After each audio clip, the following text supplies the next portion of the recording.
Life can feel really random and unfair, but what if it's not? What if you actually chose your challenges before you were born? In this video, I'm going to go through the actual process that your soul went through when you planned out this life so that you can stop feeling like you're just caught in the mercy of it and start really moving your life forward. Hi, I'm Jillian, and if you're new here, I dig into all things reincarnation and spirituality so that you can make the most of your life, overcome your life challenges, and be the bright, beautiful being that you are here to be, who you can truly be. So before you were born, you planned out your entire life. You planned out the challenges, the struggles, the people in it, the opportunities. What's often called a council of elders. It can be called lots of different things, but essentially there's a committee. There's a committee of very advanced old souls that know everything about you. They know every life that you've ever had.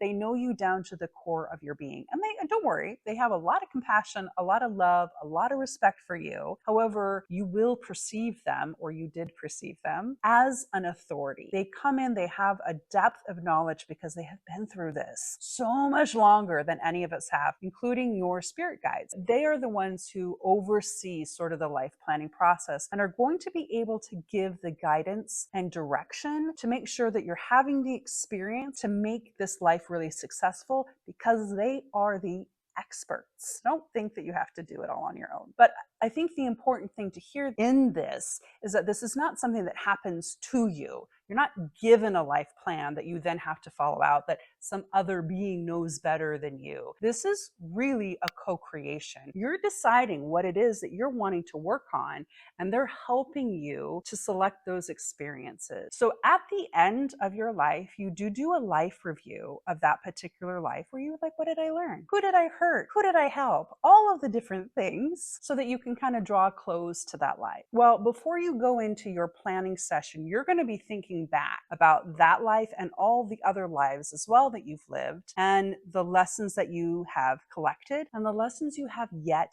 to learn. You are looking at how you have grown and where you still have yet to grow.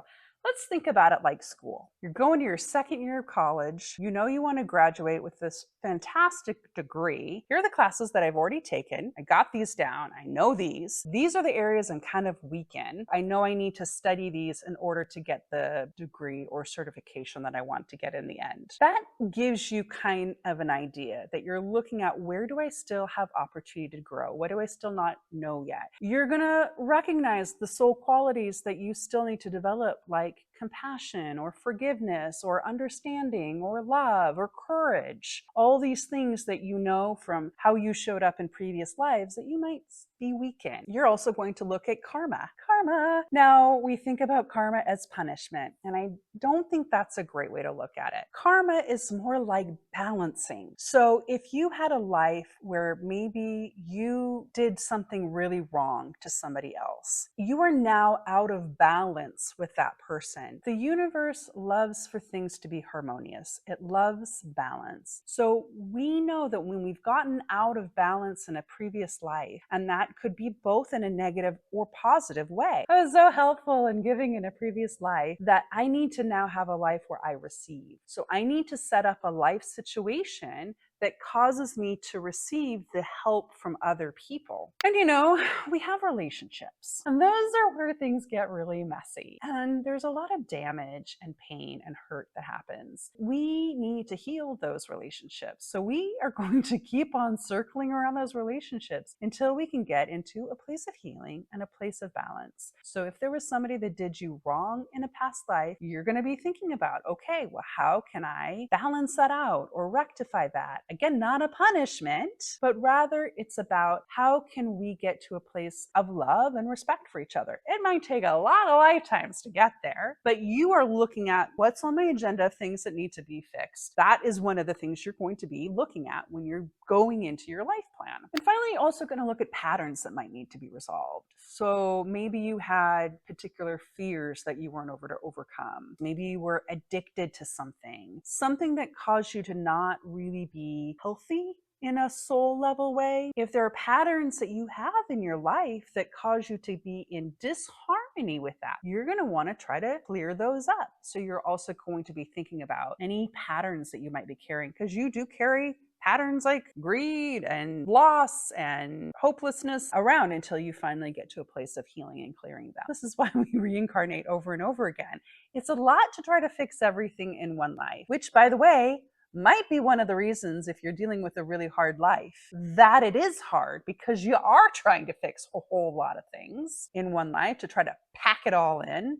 But yeah, even still, you can't do everything. So you're going to pick some goals. You're going to pick about, I don't know, 3 to 5 things that you're going to want to work on. Maybe that's karma you want to balance. Maybe there's a relationship dynamic that you want to experience. You're going to be thinking about, okay, of all of my opportunity, what it is that I want to work on this time? Because again, going back to that college analogy, it's not like you take every class in one semester. You got to pick a few so that you don't burn yourself out. So those are your soul curriculum, and your spirit guides will work with you on selecting what those things should be or would be good to focus on in this particular life. There's going to be some stuff that if you're a younger soul, you're probably just not ready for it yet. So we want to really make sure that it's appropriate to your age. If you're curious about what your soul age is, I did a whole video on that, which I will link up above and in the description down below, so that you can figure out what stage of evolution your soul is in and what it is you might be working on by looking at your soul age. So you've done your review. You've picked your goals. Now it's time to get into the details. You're picking the time period, right? The time period, the culture that you want to be born into. And then you pick your family. The family is one of the most important things that you plan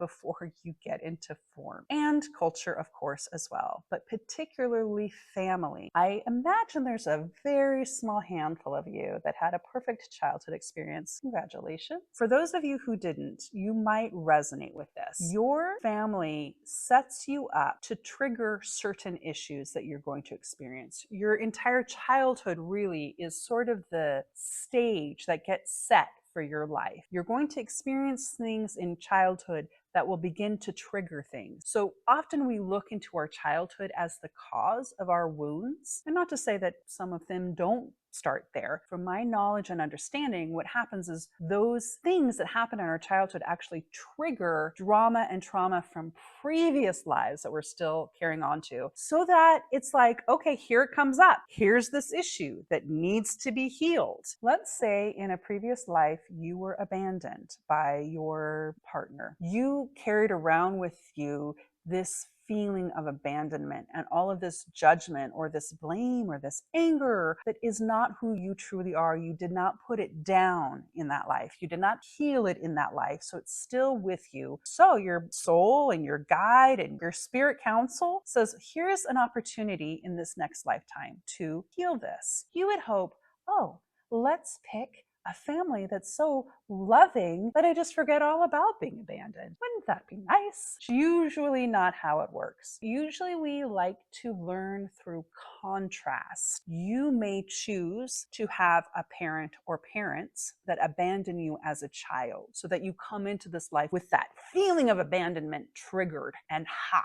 So that as you go through your life, you've got all of this pain and hurt that you're like, I need to do something to heal from this because this is making my life miserable. What can I do to heal this? And you begin to explore things. Maybe you begin to explore unhealthy things like drugs and alcohol, but maybe you begin to explore ways that you can get help. Maybe you begin to explore therapy. Maybe you begin to explore spirituality to try to heal those things. And maybe if you're not doing that, maybe what you do is you then continue to have more relationships that trigger that wound. You have more people that abandoned you so that you're given more opportunities to look at that wound, to heal it, and to let it go. What it really is about is that we have this energy, this emotional energy that we carry around with us. All we really need to do is to let it go, is to let it move through us. This is why forgiveness work is really great, because forgiveness work helps us let it go. You're going to keep on getting triggered throughout your life until you figure out how to put it down. Some of you had extremely traumatic, horrifying experiences, and now you might know why. If you really wanted to sign yourself up for some really big healing, it really means that you were a pretty brave soul to sign up for that. So good on you. I know you don't feel like it,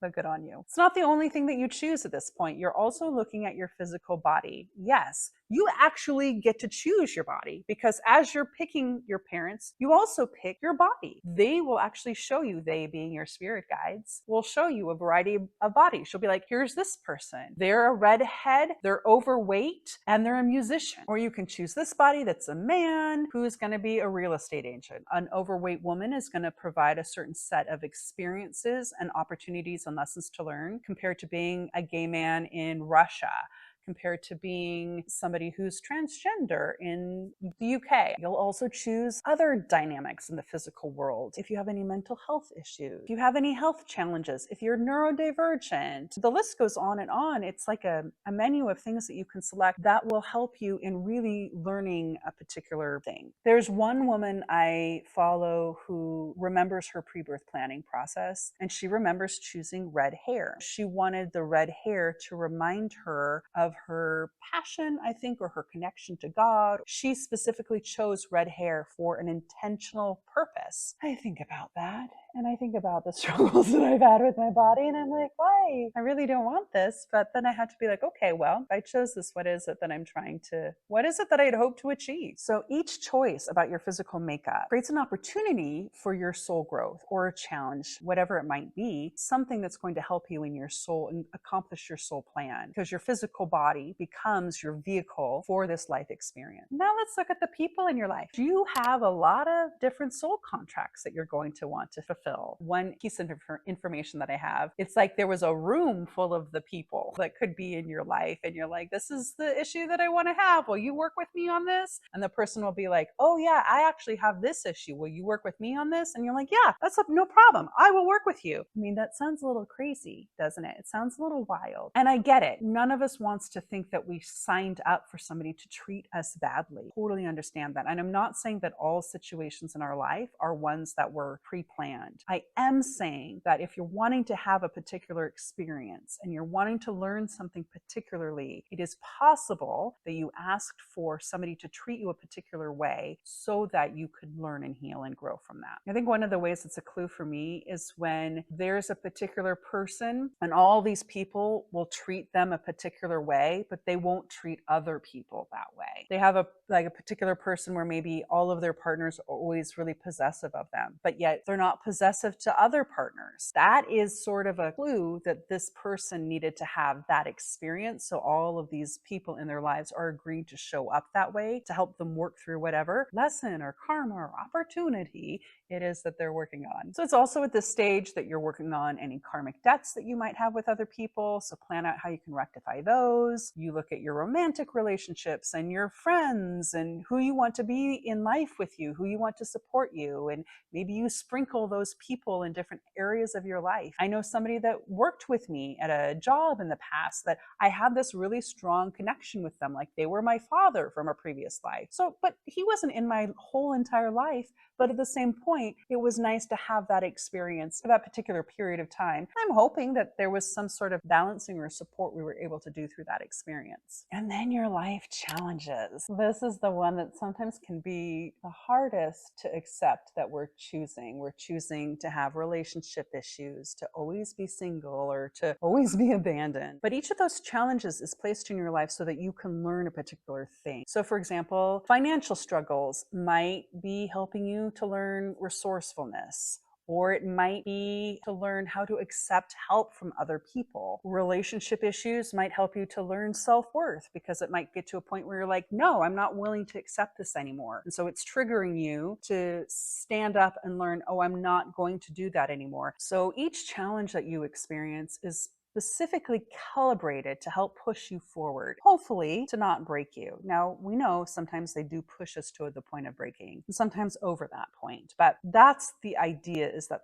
they're there to hone you and sculpt you. One of the ways I like to think about it through analogies, I like analogies and metaphors. If you were trying to get strong, if you were trying to build some muscle, you're not going to go into the gym and pick up the lightest weight, because you're just not going to build any muscle. You're not going to get strong. If you pick a really heavy weight, you want one that's not too heavy for you. You want one that you can still lift, right? If you pick that weight and you keep on carrying it, eventually you're going to get stronger. You get stronger because you're breaking down your muscles, and then they rebuild, they heal, they rebuild, they get stronger. That's the opportunity that these life challenges are presenting to us. So it's also around this time in this planning process with your guide that you're also selecting your life purpose. This is something that you're wanting to give or contribute to the world. It could be to be a really wonderful parent, or a really great friend, or a fantastic daughter. It could be about something that you do in your free time, that you like to be an artist and you're working on creativity. It comes down to what it is you're contributing to the world. There's something that you want to contribute to the world. And I will say that usually this isn't a straight path. It can be that as a child you knew you were going to be X, you grew up and you became X. But often what happens as you're going on your life purpose is that you're collecting a variety of different experiences that grow you into the person that you want to become in your life purpose. And so sometimes those challenges are actually part of your life purpose as well. You see this a lot with people that go through particular struggles. So your challenge was a part of your purpose story. You experienced it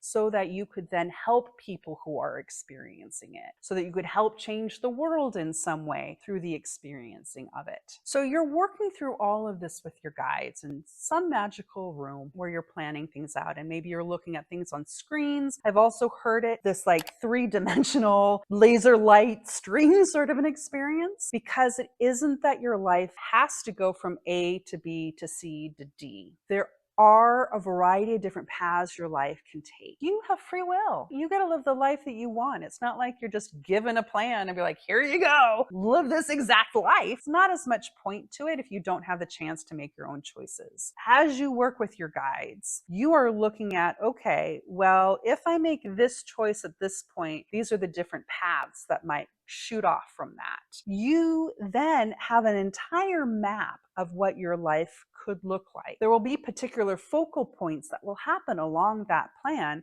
that you want to make sure you experience. So your guides will be working with you and your soul to get you back on track to that point. I like to think about it as going on a road trip. You're going across the United States. It's a big country. And let's say you want to experience these particular things. Well, there are a lot of different roads you can take to get from San Francisco to Chicago. Maybe you want to experience particular roadside attractions. But then maybe as you get going, you get sidetracked. You see, oh, there's an off-ramp over there for a big ball of yarn. So you go off in that direction, but eventually you're going to need to get back on the road to Chicago. And that's fine. That's how our life works. We don't have to just take one particular path. So here's the thing about this. And this is why I do the work I do. This is why I have this channel. So if this is interesting to you, subscribe. Our life challenges that we plan out and the lessons we learn, we can do it so that it's taking our entire life to do, and we keep circling around it and around it and around it over and over again until we finally get it. Or we can speed through the challenges and grow more quickly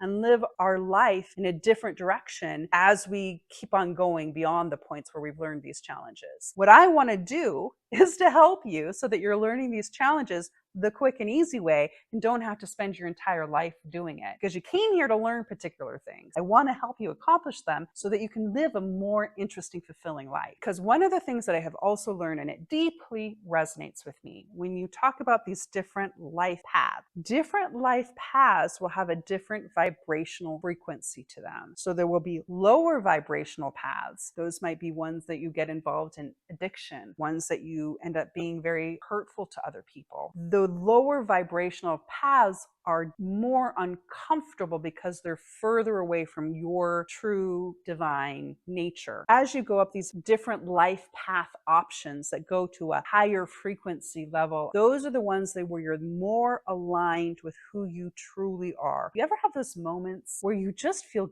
good about yourself? You feel alive, you feel open, you feel full of love. That version of yourself, that is in alignment with your higher frequency self. So the life that's higher frequency is going to allow you to live in that state more frequently. In order to do that, you've got to let go of those lower vibrational life situations, the challenges, the fears, the self-doubt, all of the negative feelings about yourself. And then when you're in that place, you can really light the world on fire. You have so much to contribute because then you're walking through the world as somebody who's bright and happy and fulfilled and showing other people that they can be that way too. Okay, so you've worked with your guides, you've made your life plan, you've picked all these gnarly, delicious challenges that you're experiencing. Then our brain gets wiped and we don't remember everything as we come into form. And then we just have to stumble around like we know what we're doing when we really don't. Try to figure our way to learn these challenges without remembering why we set them in the first place. That's why your spirit guides are here. They give you nudges, they set up opportunities, they bring people into your life to help you execute on this plan that you created. If you're wanting to connect into that guidance, I really recommend tapping into your intuition, tapping into that gut guidance. Big one is if something lights you up, if an idea, a choice feels expansive to you, it makes you feel more open and good and excited, it's probably a choice that's closer to that higher frequency life path. So go in that direction, go that way when you feel that way. As a life coach, that is a huge part of my work, is just encouraging people to go into that space that makes them feel more lit up and help them see those choices that they're trying to give themselves permission to make. It's those opportunities that you want to take in order to make sure that you are living a successful life and don't have to go through these things again. If you're sitting there thinking, my soul must have been high when I planned this life out, I get it. You are not alone. Not alone by a long shot. That's why I made this video where I talk about why life is so hard and why we chose what we did and how we can work through it. All right, see you in the next video. Bye.